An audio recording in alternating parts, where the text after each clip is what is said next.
Some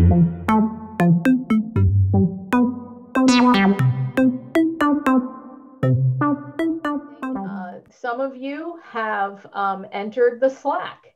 And if you are interested in more information on getting in the Slack, what we are going to be doing is we started with our team of folks who are interested in helping us on social media. And then we are culling through the applications, the membership applications, and we are going to start adding people by other teams as well. But we wanted to start with the social media team. So if you are not in the social media team and you are not currently in the Slack, or if you thought you were in the social media team and you are not currently in the Slack, again, send an email to buildtheera@gmail.com and we will make sure that we get you connected. And actually, you know what I will do? If you want to be added to the Slack, I will put it up into the chat. And you can actually hit the invite link here. So, so we will do that. So I will put that up right now. Is that up? Oh, nope, hold on. Yep. So this is the Slack link. So if you hit that, that will get you in and you will be part of the communication team, okay? Yes, we all need another Slack. I was having Slack withdrawal since the campaign was over because I was literally in like 16 Slacks and now I'm only in 2. So that's great. And so that's it. Thank you guys so much. I'm going to turn things over to Jeannie and Jonathan, and I am really happy and excited about this. So raise a glass and let's toast Jeannie and Jonathan, and let's get going. One moment while I try to navigate a small screen here while I... Hi, Laura, this is Andrew from Trenton. I got a notification on my computer saying that Jeannie had trouble logging into Zoom for tonight. Okay. I will see if we can get her on. She messaged in the Slack group. Okay, great. Thanks, Andrew. You're welcome. Jonathan, do you want to go ahead and get started? And sure, I can pinch it okay. for a little bit. So I think Laura pretty much introduced us, and this is going to kind of be, it's happy hour, so it's informal. So we're just going to kind of go through the slides here. I think Laura kind of told us about Build the Era, so we could probably advance to kind of the opening comments. Nope.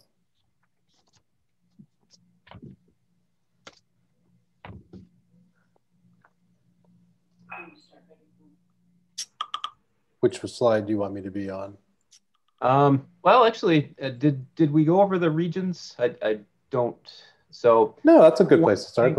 Yeah. So one of the things for folks is that we've got basically there are different regions for the Federal Transit Association, and basically you can see that there's 10 of them, and each state is kind of grouped into one of those regions. So it's kind of this is kind of how we're hoping to kind of get people activated in these different groups. So a lot of these regions have different, have similar things in common. As you can see, I'm from Maine, so I would be part of Region 1. What can I help you with? And if we have somebody from California here tonight, they would be part of Region 9. So again, these groups are basically based right out of US DOT. And so we thought it would help to kind of organize folks in these different regions. So we'll be referring to this again later in the hour here, but just to kind of, you can take a look at this and kind of see where you'd fall in that particular region. With that, we can go to the next slide. And just talking about the hearing, we had obviously Secretary Pete was able to go in front of the Transportation and Infrastructure Committee of the House of Representatives. And he had, a pretty good opening statement. And basically the big theme of his whole speech in front of that committee was, now is the time. This is the time to make that generational change and influence the future for years to come. For this recovery to be widespread, it really requires an ambitious infrastructure bill. And all across the country, there's a backlog of trillions of dollars around, all in every single state. So there's 100 billion of projects actually in the pipeline that actually are ready to go. So while we have trillions of dollars that we need to invest in, $100 billion, you find the funding and you can put those projects out the door and put people to work. One of the big themes, and we'll talk about it some more, is that China kind of came up a lot in this hearing. Basically, the fact that they spend more in infrastructure than the United States and Europe combined. And really, the United States must lead the way. I mean, he made that very clear in that hearing. Something you've probably heard a lot about is that we have 40,000, around 40,000 traffic fatalities a year. And that's just simply unacceptable compared to the rest of the developed world, especially in Europe. We have millions with no access to affordable transportation options. And we need a linkage to affordable housing for low-income communities and communities of color. That's a big thing that's been lacking. It's been the barrier to opportunity for many. And one of the quotes he pulled out of there is that $1 that we use to repair infrastructure due to climate disasters is $1 not spent making that infrastructure more resilient. Are evaporated. I mean, that's the big thing, is that we're spending so much to try to mitigate climate disaster because we haven't gotten ahead of it, because we haven't spent enough to mitigate it, that we're now having to just kind of shovel money, literally into holes. And we're not, kind of future-proofing our infrastructure. So those are some of the main themes of, that hearing when he went over his statement. Okay, make sure and it was really powerful, and it really gave, a preview of what we were actually going to see, coming up for what President Biden would introduce for an infrastructure bill. So he really laid the ground for that whole hearing. Jonathan, can I pause you there for a second? Just a quick bit of housekeeping for everyone. If I can ask everyone to be sure to mute themselves until they speak, that would be really great. We get a better recording that way. So really appreciate your help on that. And then also I wanted to let you know that your co-captain, Jeannie, is here with us. And Jeannie, you'll be very proud Jonathan jumped right in. And but I did want to introduce Jeannie Akutanza, who you may know from the Pete world, but you also know that she is the host of our podcast, which we hope you're subscribing to.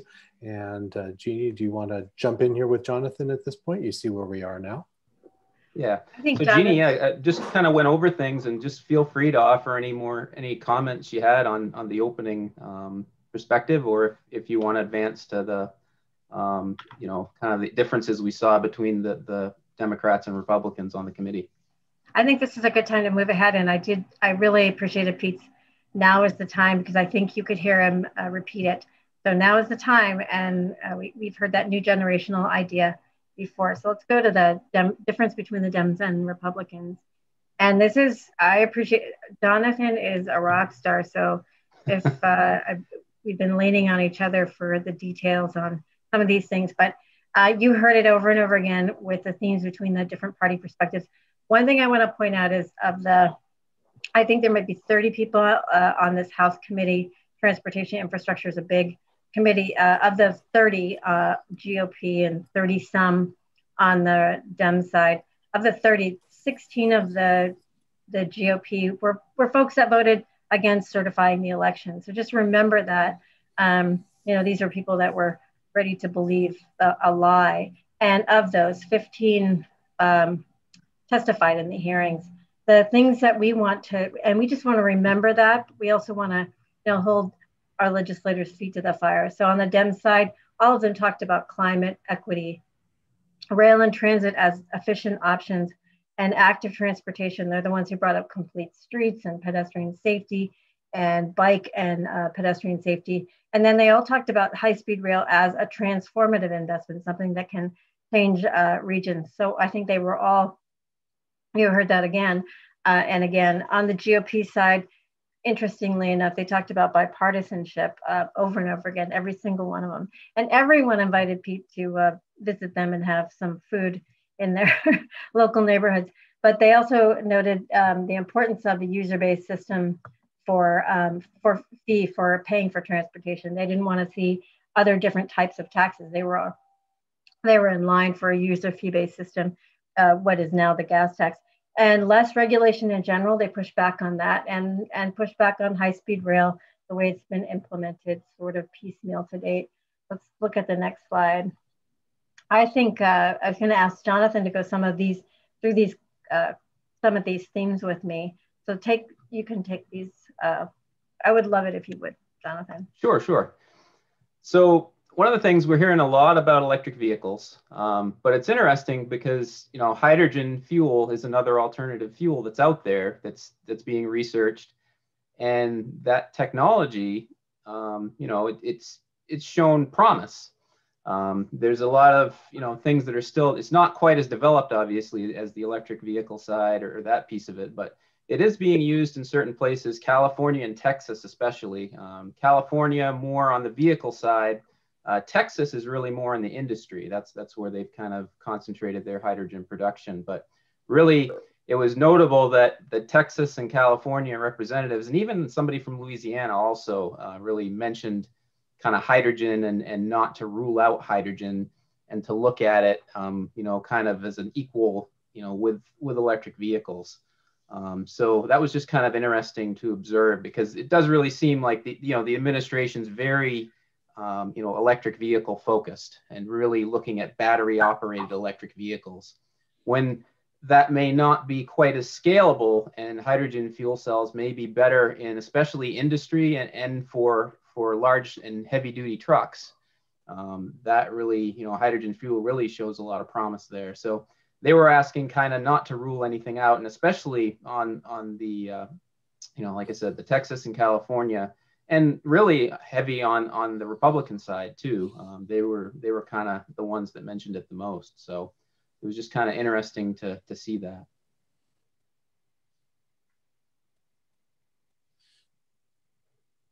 And then with themes on funding and finance, it should be no surprise. Everybody had heard about the mileage-based user fees.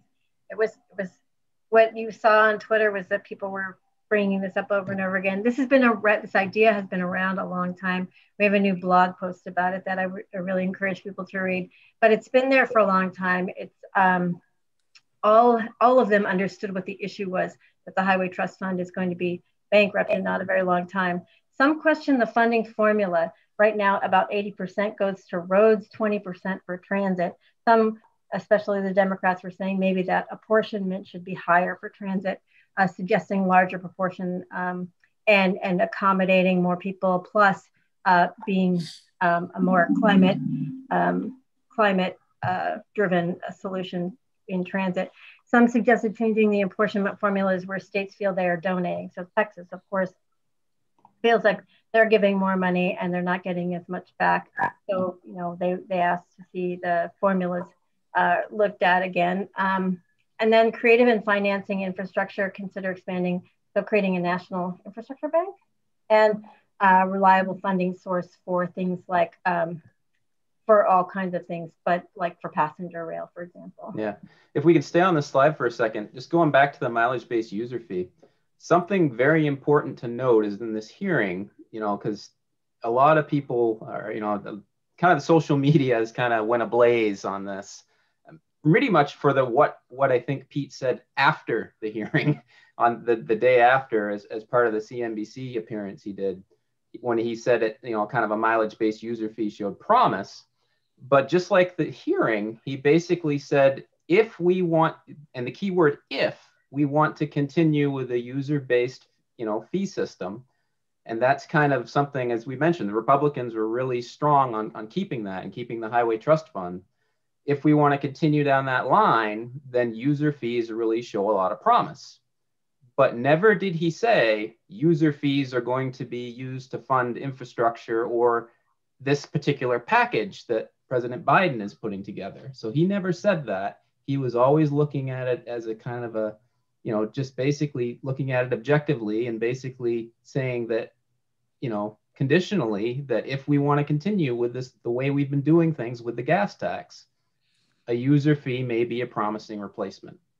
So that's just one key distinction. And he was very careful with his words. And, one of the things, it was actually I think it was one of the representatives approached him and said, I was really excited that you had mileage-based user fees as part of your political campaign. And that's the key, was it was a campaign.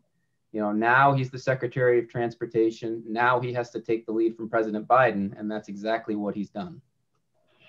Yeah, and to manage expectations a little bit, like I said, Oregon started looking at this in 2000, and it's a heavy lift. States raise their own gas taxes. They are looking to replace that gas tax with something more equitable and something more sustainable, with like a user fee by miles. Oregon, many states have already been looking at this. They've been looking at it for some time. Many of them are taking a very slow approach to this because I think they want to see what the feds do. And I think in some respects, the feds want to see what the locals do because it's a big step. The other thing to say about it is it's a mechanism. It's a, as Pete would say, it's a lever, but it doesn't solve the long-term insolvency of the Highway Trust Fund. So like if you saw our webinar, Jonathan talked about the declining value of that 18 cents. Well, if we just switch from 18 cents over here to 18 cents over here, we're not gonna fill the bucket for the millions or trillions that we talked about. So just keep that in mind. It's just it's a tool. It's not gonna fill the coffers. Right, and he was pretty specific that there would have to be multiple ways to pay for this. This was just one of those options. One thing, if I could just interject in here for everyone that's attending, you're listening to two experts that live and breathe. I think they have the copyrighted transportation nerds as part of their name. I'm pretty certain. I have to go look that up. Check my note. Check's notes. I am hearing, yes, they are nerds. Most of us are not. And I just want to remind everybody that this is your opportunity to ask questions, but to start thinking as you're hearing these broad topics, how does this apply to my city? How does this apply to my region, my state?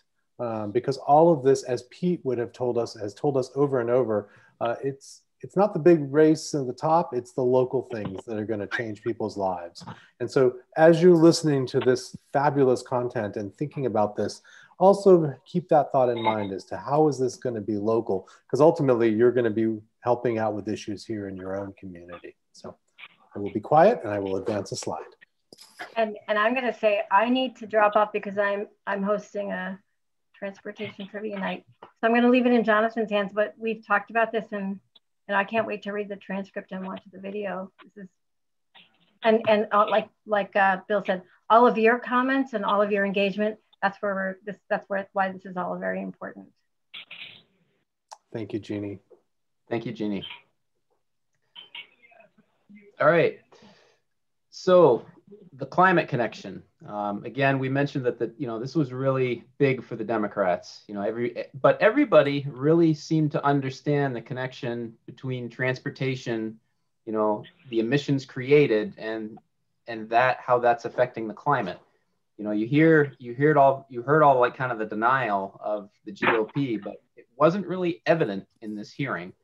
They really kind of questioning the impact of greenhouse gases to climate change, but they were very everybody recognized that electric vehicles were going to be the future, and especially when GM came out and announced the fact that they were going to be carbon neutral. and that they were going to stop all diesel and gas powered production, of those engines in those vehicles by 2035. I mean, that was really the game changer. And, a bunch of auto manufacturers jumped on board. So everybody sees, which way the train's going. So, it's time to jump on board, and they realize that. Now, as we mentioned, some suggested that electric vehicles may not be, the technology. There were questions asked about, and I think probably good questions, but can the grid handle all of this electrification?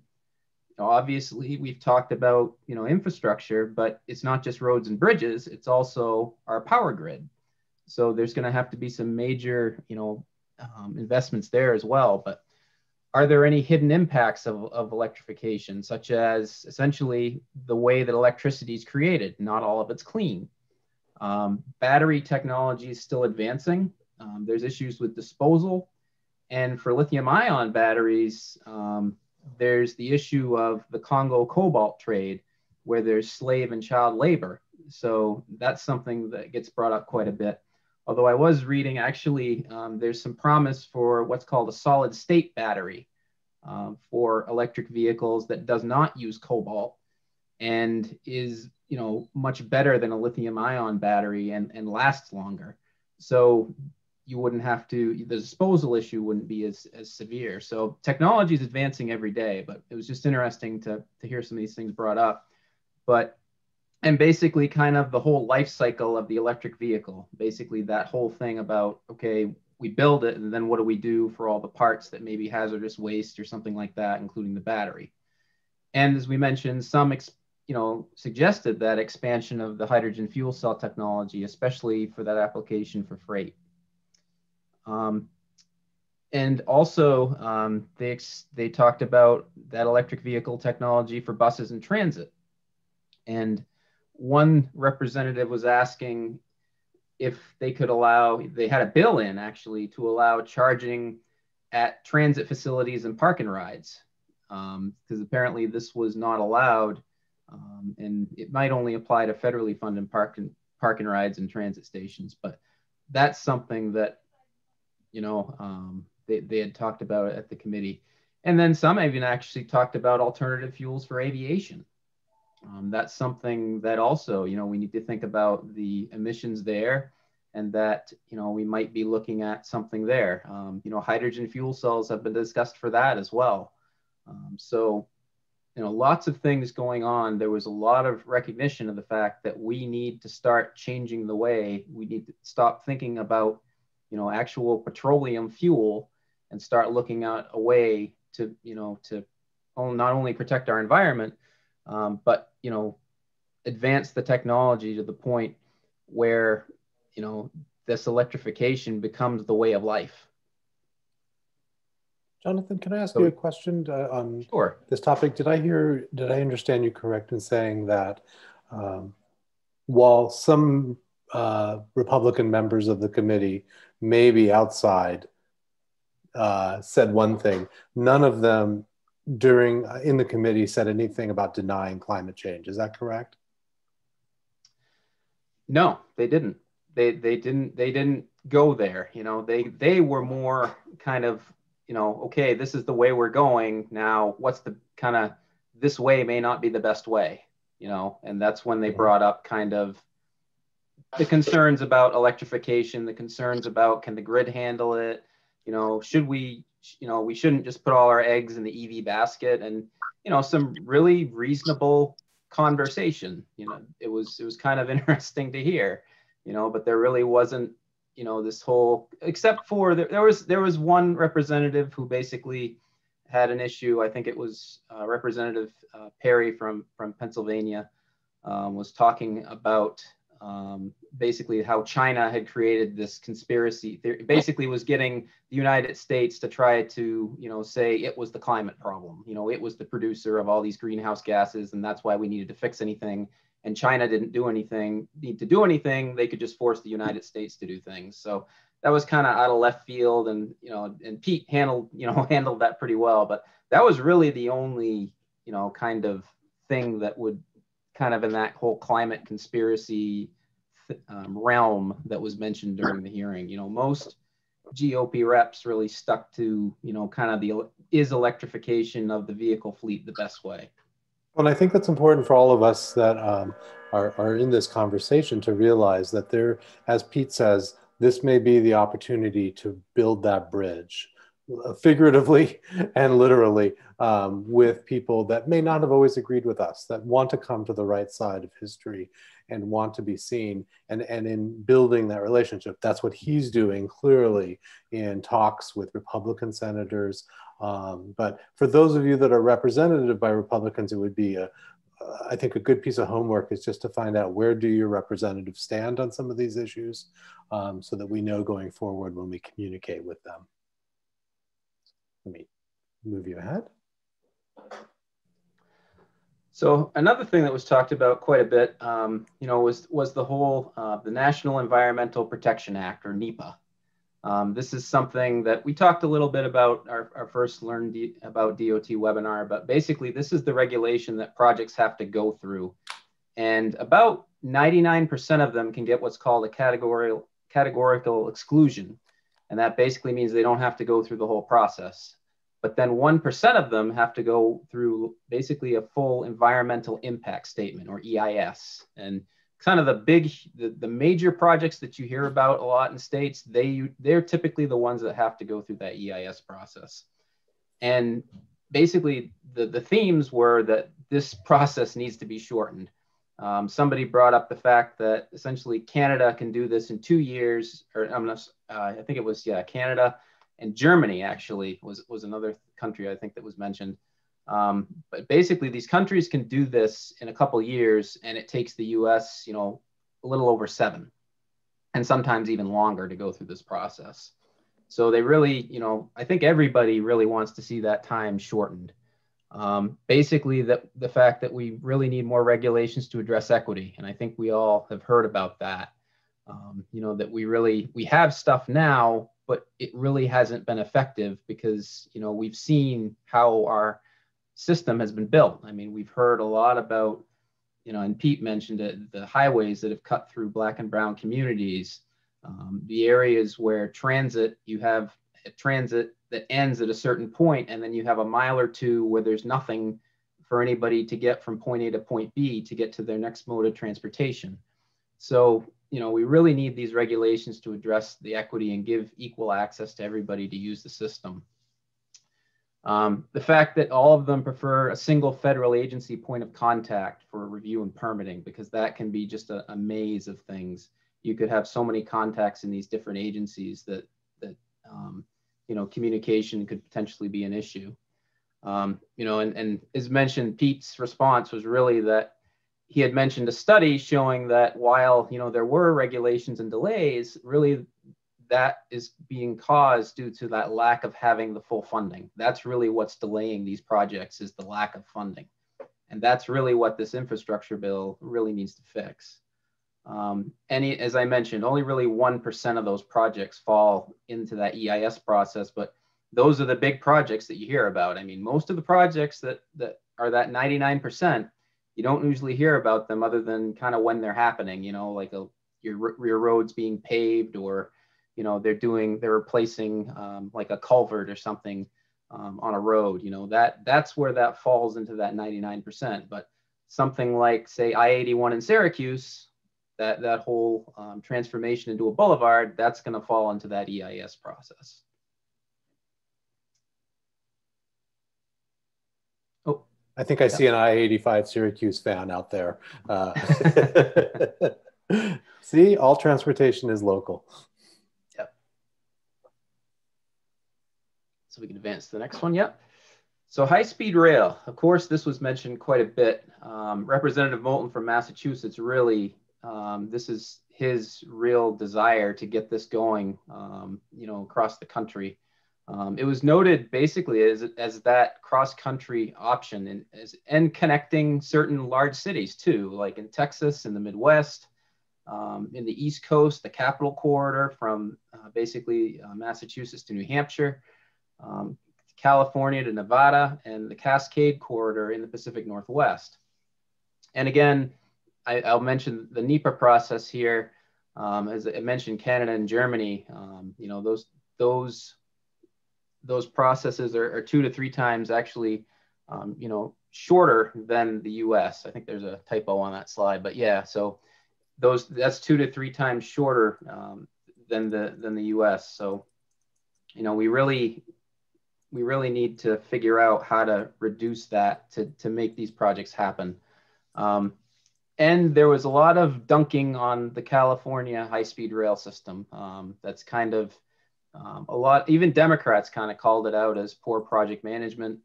And a Republican representative from California really called it out as kind of a boondoggle, as a waste of money. And they're really kind of looking at that California high-speed rail project and kind of saying all high-speed rail is going to look like this.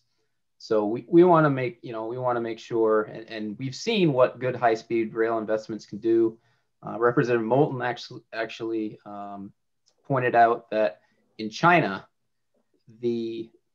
basically the disparity between regions was reduced by 25.7% when they put in high-speed rail. So that economic disparity got reduced by that. So, you know, high-speed rail, there is, you know, real examples out there that show that it actually does work, and it does bring, you know, economic growth and equalizes regions. You know, just maybe not in our country, but it's been shown around the world that it works. So, you know, like Pete said, why can't we have, you know, that sort of system here in the United States? And we can if we decide to fund it.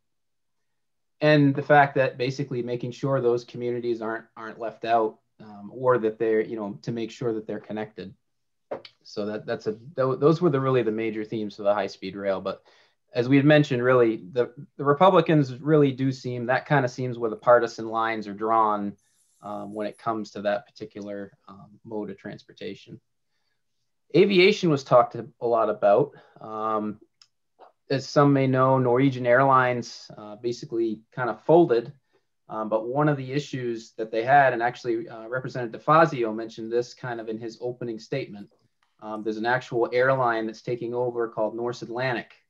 And they're looking to kind of exploit the same thing that Norwegian Airlines did as part of the Open Skies Agreement under the Obama administration, was they're now based out of Ireland. So they now can kind of circumvent US labor law because they're based out of Ireland. And that has caused a whole bunch of issues. So really, representatives who talked about this, including Representative DeFazio, who's the chair, really talked about the fact how we need to figure out how to close that loophole. There was a lot of talk about ports. I think it was Representative Mace from South Carolina had actually talked about some port money for the Port of Charleston. So, and looking for more innovation at ports.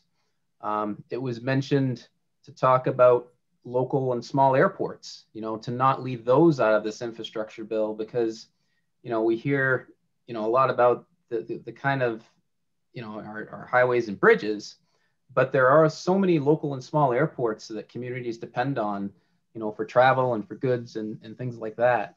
You know, obviously the aviation industry was very substantially impacted by COVID. The American Rescue Plan put a lot of money into there. Pete obviously mentioned the fact that he was thrilled by the fact that, you know, people could rip up their furlough notices because the funding had come through. And then there was some pushback, of course, on, again, from the Republican side of the motor carrier laws that restrict driver times, the need for more truck parking spots. That's kind of a big issue. A lot of states have closed rest areas. So there really isn't a safe place for trucks to park. So that can cause some safety issues. And the fact that livestock carriers especially are impacted by some of these motor carrier laws as well. If I can add on that's been an interesting topic to see. That's an important issue that a lot of us don't deal with. We may see them as we drive by, the closed stations, the closed rest stops, but this is one I would drop a pin in for a lot of states to look and do a little homework and find out what is the status in your state on rest stops, because it does affect all of us from a safety perspective and making our state more economically viable for some of these trucking companies if they'll come through. Yeah. And while there was safety kind of talked about, there wasn't really kind of one specific safety item, something, you know, not really surprisingly, but we've talked a little bit about Vision Zero at our Learn About DOT. Vision Zero never came up, but that general theme, basically that support of complete streets to enhance pedestrian and bike safety, you know, making sure that we're building these facilities to be equitable to pedestrians and to bikes. You know, that was, there were questions and some comments about that. So nothing specific about Vision Zero, but definitely, you know, complete streets was mentioned. So that was really kind of the safety component. Although, you know, a lot of the things the individual representatives talked about did touch on certain aspects of safety, but nothing really safety specific, so to speak, as you kind of see under kind of the Vision Zero mantra.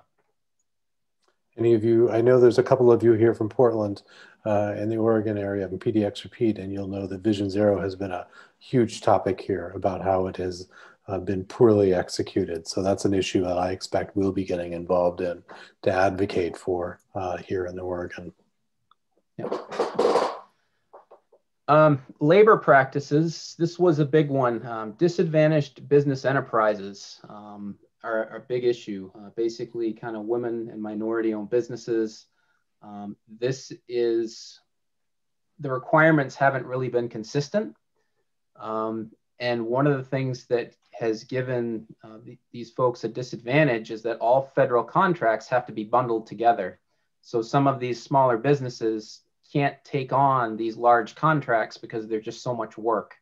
So one of the comments was, I think it was from Representative Norton, was to unbundle these contracts and give those smaller businesses, you know, a better chance to compete for those contracts. And something else too is that I think it was the Federal Railroad Administration doesn't actually have a DBE section as part of the agency. So that was something interesting to learn as well. And obviously one of the themes was promoting good paying union jobs. Something that came up during the hearing, which was kind of interesting, I found, was that Representative Weber from Texas was concerned that the requirements for the infra grant that had gone out basically had called for one of the criteria to actually be a project that actually promotes union jobs. And he had mentioned the fact that because Texas was a right to work state, they might have a problem competing for that grant. So that's kind of just an unusual thing where we've heard the refrain of right to work, you know, competitiveness, good, you know, it brings business, it brings opportunity. Well, here's a fact where, you know, they're concerned about actually not being able to apply for grants because they're not creating union jobs. So, you know, what a culture shift we're seeing here with this administration, and it's very welcome. It was just kind of interesting to hear that comment. But also talk about promoting the trades and apprenticeships and giving the people, you know, opportunity to the public sector and to public sector work. Because I think, as we know, kind of the public sector has been beat down over the last kind of decade or so. A lot of people have kind of looked at it and have seen, you know, haven't thought of it as a career because of kind of all the negative things that have happened in the public sector. So, you know, this is the opportunity to really build the public sector back up. And as that, you know, opportunity, as that career for people.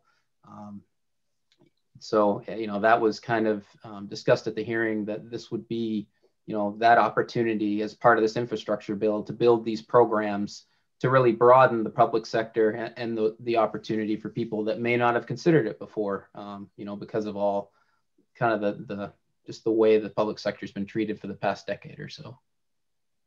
One quick thing, Jonathan, I've seen a few questions in the chat about the Department of Transportation. And for those who didn't get to see the original Learn About DOT presentation, it's up on our YouTube page. We'll drop that in the chat. What we're doing is we're trying to be really mindful about recording all of our educational opportunities and that sort of thing. And so it'll be up on our YouTube channel, anything that we do.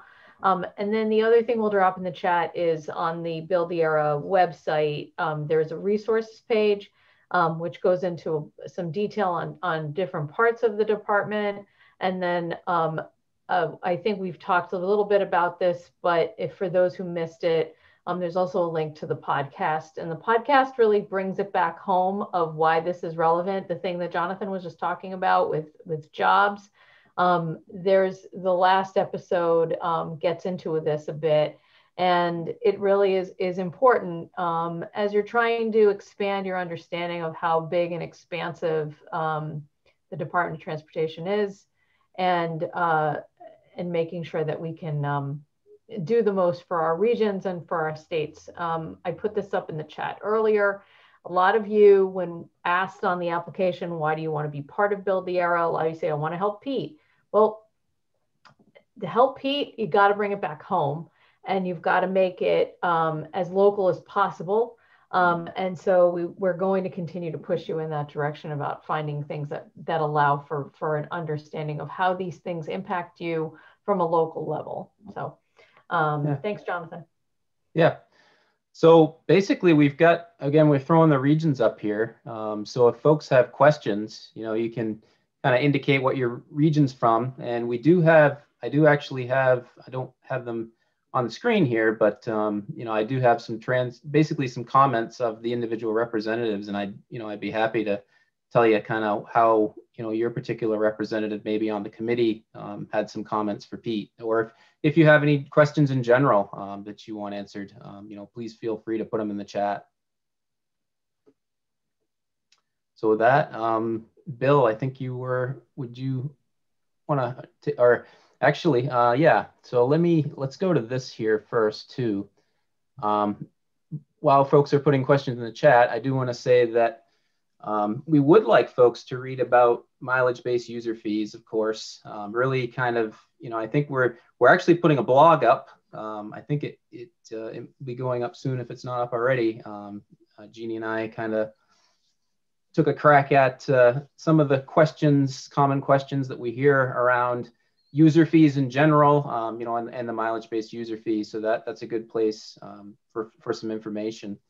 And are there any, is there kind of an infrastructure bill going into your state? Is there a bond package? Is there a particular set of, a project or something like that that's going forth that's in a bill? But basically kind of what bills are in your state that are dealing with transportation. So that's something that, you can easily probably go to your legislative websites and see and kind of what's being discussed. But one of the things that we do want to promote too is that Earth Day, we're probably going to have another Learn About DOT session about climate change and kind of the different aspects of that and how it deals with transportation. So stay tuned for that. But with that, I guess I'll turn it over to Bill if we want to, answer some questions. Yeah, definitely. First of all, I hope we've been able to cover quite a bit of ground there. Keep in mind here, there's no test on this at the end, unless Laura has one for us. She may surprise us, maybe she does. But the idea here is, again, to sort of give some ideas, think about what's going on locally and how this applies to you folks. And for those of you that were involved in Pete's campaign, remember that a lot of what we learned there, and probably this is true in one form or one name or another, is relational organizing, where you're sharing out information to your networks. So, if you learn something like here in Portland, we have some streetcar expansion, I start sharing that out on my Facebook page or my Twitter, things like that. That's part of advocating and getting the discussion, because your friends are looking to you as an influencer, so to speak. So you are officially leaving this certified as a transportation influencer. Congratulations. It's not up there in the, world of Khloe Kardashian, but there's a pretty important world here. And I'm going to give a plug while Laura's looking through questions here and give you folks a chance to ask her. I highly recommend on the Build the Arrow website, Natalie, who's on this call and who was a part of Team Pete and part of the Biden Digital Coalition, put together a story map. And I highly encourage you to go down that rabbit hole. She has done this. She has taken the entire department and broke it into pieces, and it's visual. There's maps, there's clickable information, there's fun stats. It's a perfect 101 for those of us that are completely new. So by all means, and I see the link is in the chat now, bookmark that, spend some time. I promise you, then you'll be ready for Transportation 102 once you have finished that course. But with that, if you'd like to ask a question, if you want to unmute yourself and raise your digital hand, we can call on you, and let's go at it that way. I'm trying to understand. I lost my crop. I can't make it there anymore. I can't keep telling myself that next year it's going to get better. If somebody's unmuted themselves, if they could mute themselves again, and does anybody have a question that they would like to put forward? Don't be shy. Nat, I'm going to call on people who've asked some questions in the chat. Okay. Well, Andrew raised his hand. Before we do that, let's do we have a couple of raised hands, if that's okay, Laura. Oh, yep. And now I just saw them. Sorry. Okay, Andrew. Hi, I'd like to talk about some of the points that were mentioned in the presentation. I think there are some, again, some discrepancies between what Democrats and what Republicans want.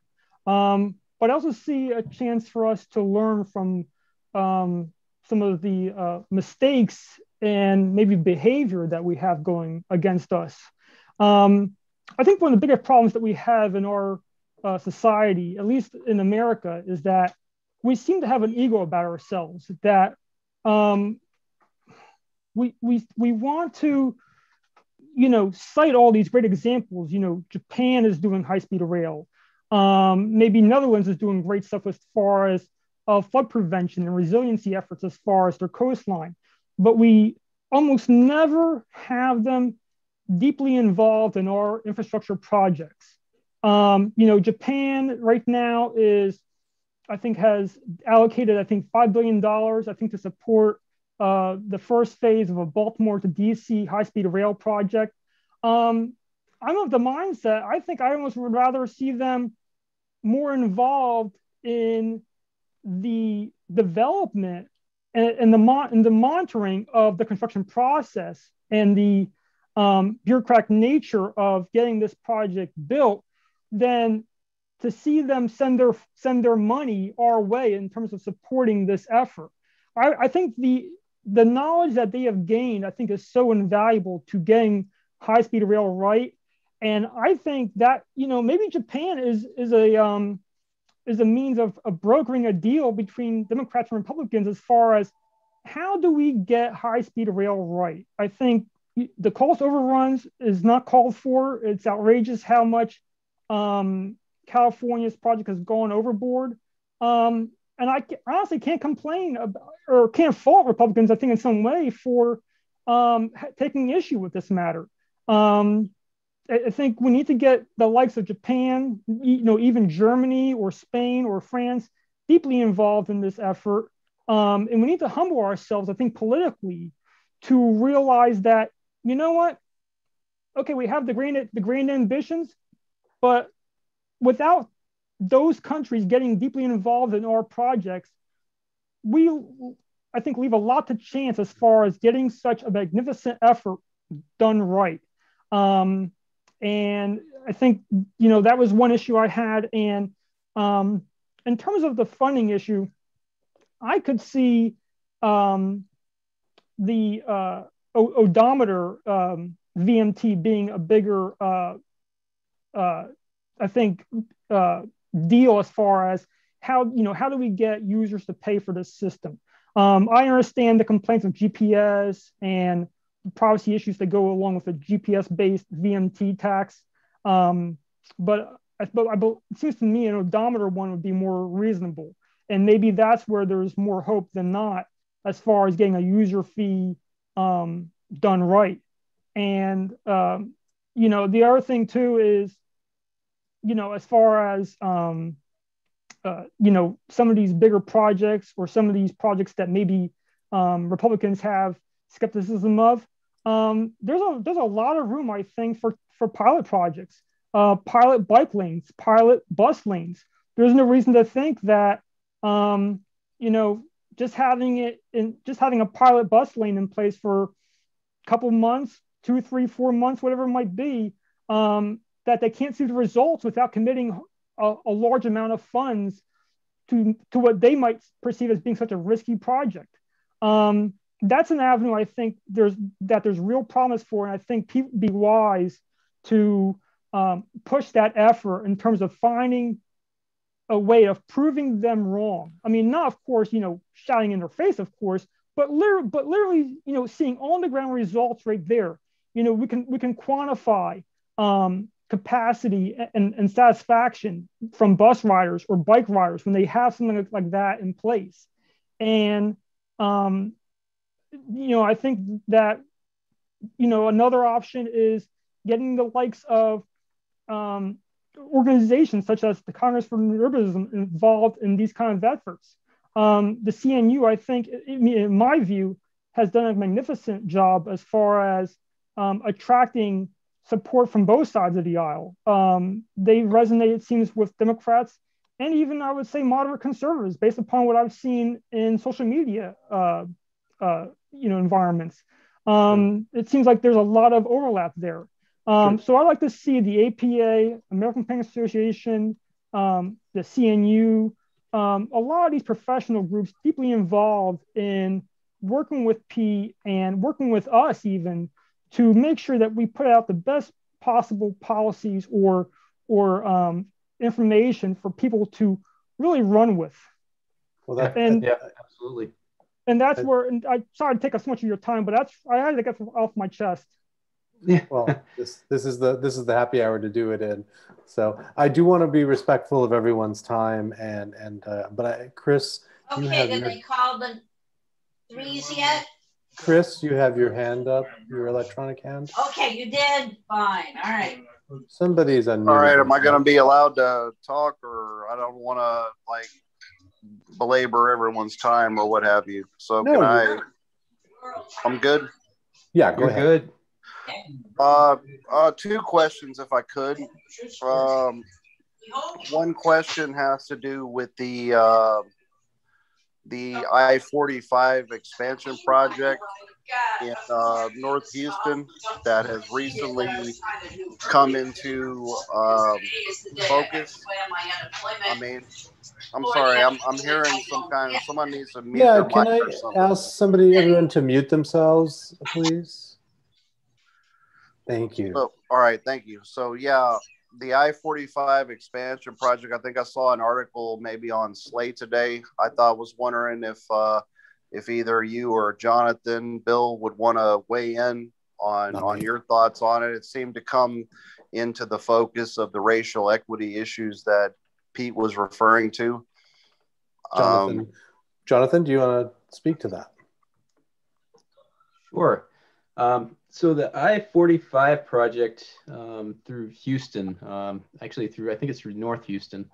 Correct. Basically, there was a lot of concern about that as far as, did Texas DOT kind of go through the right process? Did they go through everything they were supposed to in, as part of that environmental impact statement, that whole process? And, that whole inequity piece of, do they need to do this widening, or could there be another alternative? Did they consider the fact of how they were basically destroying these communities potentially, and these low income communities? And as we know, when the interstate highway system went through originally, these corridors were designed to go through basically low income neighborhoods because of low property values. It was cheaper to acquire low property value areas for, expansion of that infrastructure. So, Texas is kind of just going along, it seems, with this, mentality. And now Federal Highway has stepped in and basically halted construction on this and basically saying, wait a minute, you know, you really need to take a look at this. And did you really, you know, kind of consider what you were doing when you did this? Okay, thanks for your answer on that. Yeah, and it's a real change from kind of the way that we've seen things operate. I mean, this whole racial equity and climate piece has really kind of, I think, potentially it's a real game changer in the way, you know, it's really opened my eyes, you know, it is, you know, as a transportation engineer to how we've designed things in the past.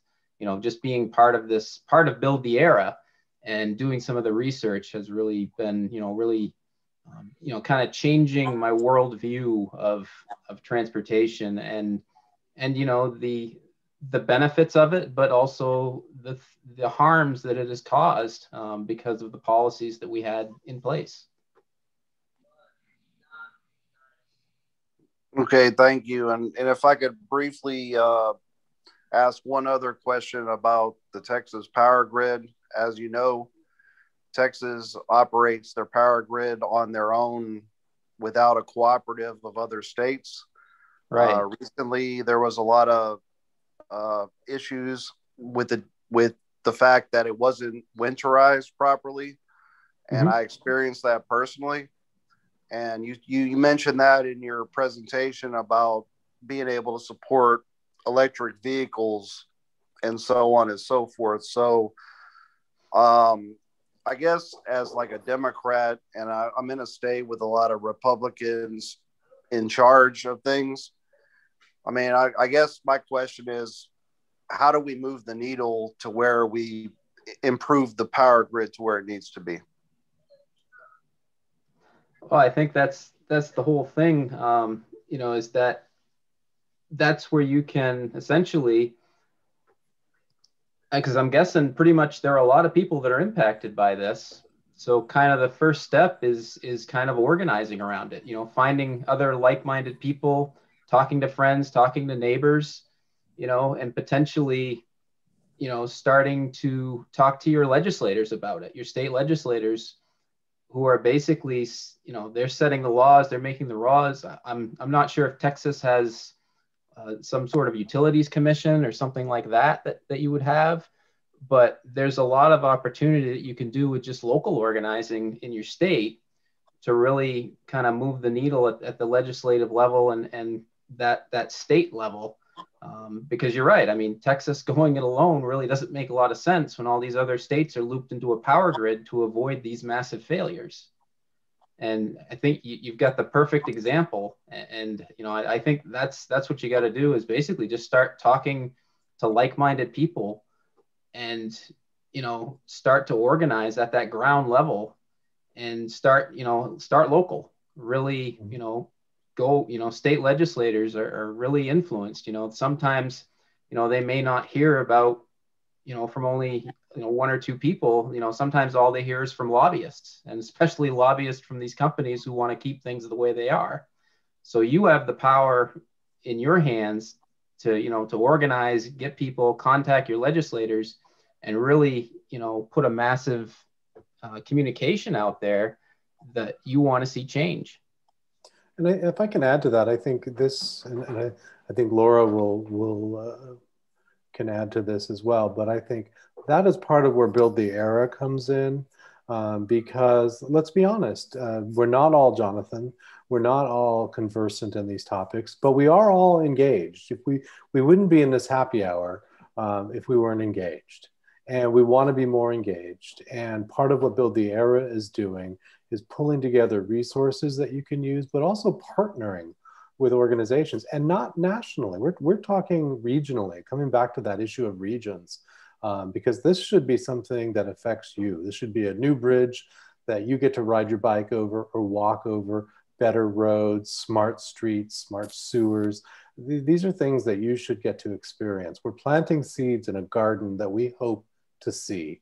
And that's what Build the Era is going to help you with. So I just want to underscore, to pull this all together, if this all seems mind-blowing, we're going to try to put the pieces together for you to help you. Did I have that right, Laura? Yeah, absolutely. And I want to reiterate, I know some people came in a little late today, but I want to reiterate this. If you're trying to kind of wrap your head around how you can do things locally, we've already had conversations with three different states, and this is only basically our third week around, okay? And so we're building out a state toolkit, and that toolkit will help people kind of get organized. I know some states are bigger than others. I'm in Massachusetts. One Build the Era Massachusetts organization may be fine. I think it would be fine. Texas, Chris, where you're from, may need a couple. Texas is a big ass state, okay? California, big ass state. You may need a Northern California, Central and Southern, okay? So everything we're doing, though, is going to allow for you to take some tools, get some suggestions, and get out there. One thing I will say, I am absolutely shocked that in the short span of time that we've been around, the more you make people aware, hey, you know what? I'm getting involved in this. I'm thinking about this a lot. The grid doesn't make sense. Who's with me on this? And then people respond. And you know what happens when people respond? People like, even if they weren't a Pete supporter, okay, they may have been a Biden supporter. They may have been an Amy Klobuchar or a Beto or whatever. They may come to you and say, you know what? I am with you on this. What do we got to do to get organized? This isn't about Pete. This is about making progress. This is about these things on the ground.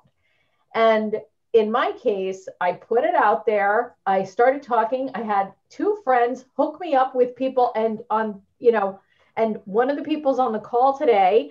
And we're going to have a conversation with a state senator in Massachusetts on Thursday. I mean, this isn't stuff that just like comes out of the blue. People have to talk about it. Another thing that came out of this was there's a transportation group in Massachusetts that's a consortium of a bunch of different organizations. They've gotten in touch with us. The more you talk about it, people will find you. Okay? And that's what relational is about. You're telling your story. You're saying why this is important to you. And then you find out there's other people who have a similar feeling. And so I think that that's something to kind of understand about this. And we're not going to have all the answers today. And tomorrow is the infrastructure plan. And as you saw maybe in the chat, some of it's leaked and it's all over Twitter right now. And this is going to be a big day. And you just got to get ready for it. And you got to make it local. Bill said it. Jonathan said it. Jeannie said it. Got to make it local. Okay, thank y'all. Appreciate y'all's helpful feedback, and yeah, I'm looking forward to working with some folks, some like-minded folks, to get things done. So I appreciate y'all. Thank you. Absolutely, and please, again, if you're interested in talking more about how to make it work in your state, send an email to us at buildtheera@gmail.com. And with that, it's 10 after 5. We do want to respect your time. If anyone has any, I don't see any other raised hands. By all means, Laura just gave out the email address. Stay in touch with us, be in touch with us, be part of this group. There is a place for everybody. We are making a movie, kids. We're all volunteers. We were inspired by Pete, but again, I think it's really important. I think that point that Laura just made, that this isn't about Pete. This is about building back better. This is about generational change that we want to see in infrastructure. We want to be the generation they look back on, like we talk about WPA or the Civilian Conservation Corps. We want to be, I desperately want to be that generation that did this. So by all means, let's make it happen. Stay in touch. Be sure you're signed up with us, and we will post a recording of this, and we will also get the answers to questions that were put in the chat, posted on our website and on all of our social feeds as well. And unless anybody has anything else, with that, I say thank you on behalf of everyone at Build the Era. Cheers, and have a good afternoon, mid-afternoon, evening, wherever you are. Enjoy it. Thank you, folks. Thank you, everyone.